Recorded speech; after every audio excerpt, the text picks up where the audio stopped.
Hey there, everybody. Okay, so thanks for coming out today. I'm at Hot Lake, Oregon, and it's right off the side of the road. There's a hotel over there and different things. So there's a little bit of road noise as cars go by, but this steam is actually from the Hot Lake, which is right behind me, and it smells like sulfur. It smells like you're in a volcano here. But what it is that lake right back there, right about there. The water comes up out of the ground at about 210 degrees, which is interesting. And so it's 35 degrees out today, and you get a lot of steam off the lake. So, yeah. Okay, so that's where I'm at. And what's happening is through the magic of Federal Express and B&H, yesterday I got a replacement K3, no, not K3, I got a replacement K1 Mark II. And this one, I've already put like 200 images through it, and it's fine. So I don't know what was wrong with that other one. Something, there was, it was working okay for a while, but then it just, but that's electronics for you. If it works well in the first month or two, you're good to go.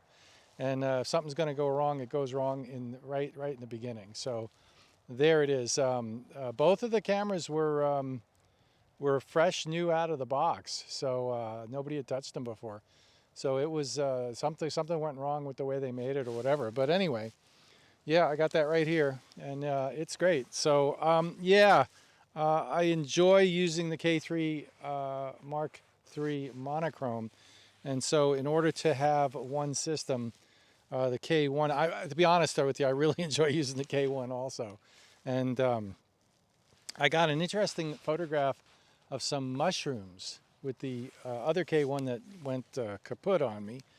And I used the pixel shift, and it actually turned out really well. And so pixel shift is viable on the K1 with the right image, but I tried using the Fuji implementation, and it's not as good. The Fuji implementation of pixel shift, it takes 20 images, and if they're 5 seconds a piece or a second a piece, it's 20 seconds before it makes the image. And with the K1, man, it zips right along. It's only 4, and seems to work. It seems to be a better implementation. Not that it's something I use a lot. It's not a deal breaker. I mean, if it didn't even have pixel shift, if it didn't even have pickle shift, I wouldn't care, right? But with the K1, like that mushroom shot, I mean, it was cool. I'll show it to you. Yeah, so could I have gotten that with the Fuji? Probably, but it was really easy with the K1 Mark II.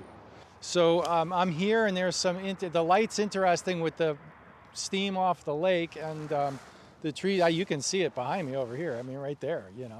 So yeah, I'm gonna take a few shots, and there we go. Now I have to figure out which camera I want to use. Do I want to use the K1 or do I want to use the Monochrome? I think I'll use the Monochrome. So let's do that. So lens-wise, I've got the 12 to 24 Pentax f4, which is a discontinued lens, and it's a DA lens, which is great for the K3 Mark III Monochrome. It actually works pretty well on the K1 Mark II as well. Use it in crop mode, you get a 16 megapixel image, which is more than enough. And if you want the 36 megapixel image, it actually works in the full frame mode. Just don't go below 18 or 20. But from 20 to 24, it's perfectly fine on full frame, which is a weird Pentax thing that Pentax allows you to do. So, so that's my wide angle lens of choice for my zoom kit. And that dovetails really well with the 28 to 105 kit lens, which is, again, one of the better kit lenses out there that comes with the K1. It's well worth the money, and this lens, everybody says, and I agree, swings way above its weight class, price class, in terms of, like, it's a $400 lens on sale or with the kit. And the 28 to 105 is like, professionally fine art quality, sharp, or however you want to say that. So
What's cool about an SLR is you end up not chimping. You just end up shooting.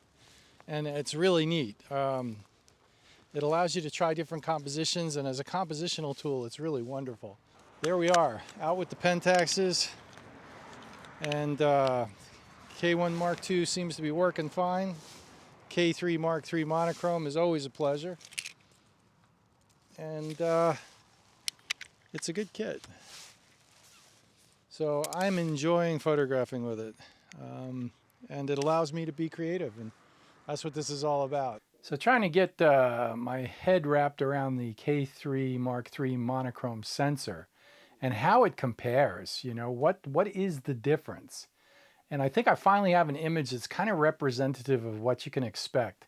So I don't have a K3 Mark III regular color bearer sensor camera, but I have the Fuji's, and that's interesting comparison.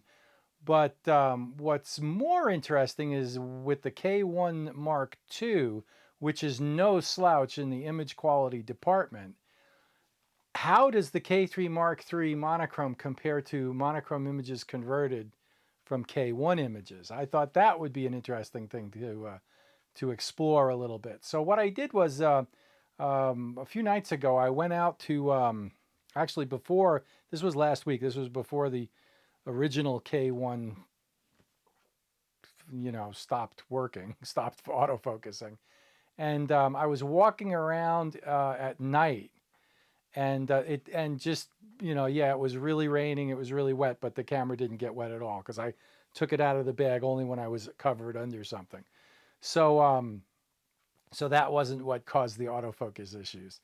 But I have some images that are like, I tried to get like, take a shot with the K1, take a shot with the monochrome, take a shot with the K1, take a shot with them, and I kind of did that. But what really, I think the image that really shows the difference is I was indoors at a craft market, and they had this really elaborate, beautiful Christmas tree. And so I'll show you the color image, and this is what that looked like. And the color image was gorgeous. It's what you would expect from the K1. But now if I convert that to black and white, so I took this into, this is the JPEG that I took into DxO Photo Lab, and just threw the Film Pack FP4 Plus on it. This is what that looks like. And then here's what the JPEG looks like out of the monochrome. And if you see these two side by side, that's to me is really indicative of what it comes down to is the K3 Mark III monochrome. It's accurate black and white tones like film would give you, okay? And remember, the K1 or any color camera, any color censored camera, or any camera that has a color filter over the sensor. So remember, it originally guessed as to what the colors should be based upon red, green, and blue, right?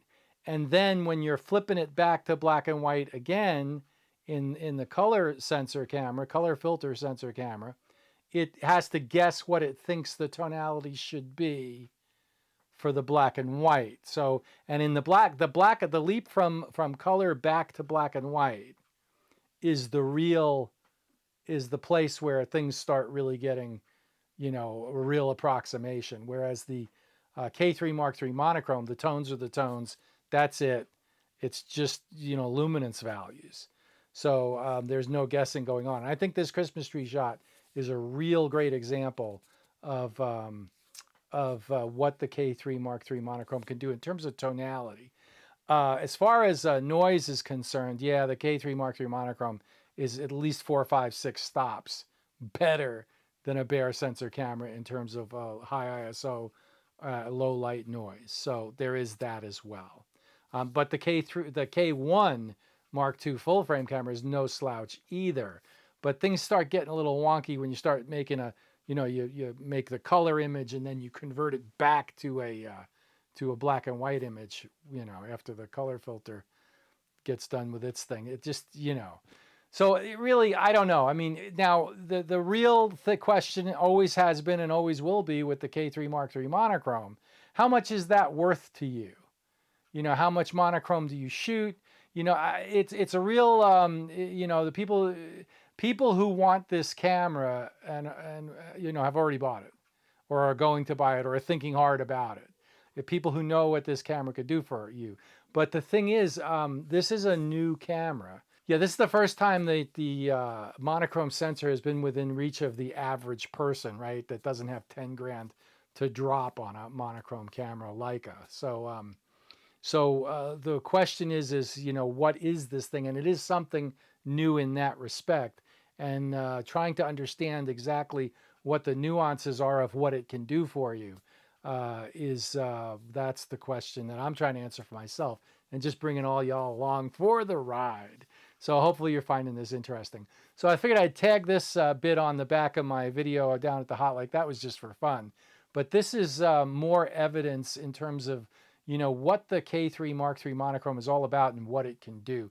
And I hope somebody found that interesting. So, hey, thanks for watching. If you did find that interesting, hit the old subscribe button, because you know, hit the like button, because that's the things that help my channel move along and make me keep making these videos, and I really appreciate that. So, all right, we'll see you out there, and have a great one. Thanks. Bye.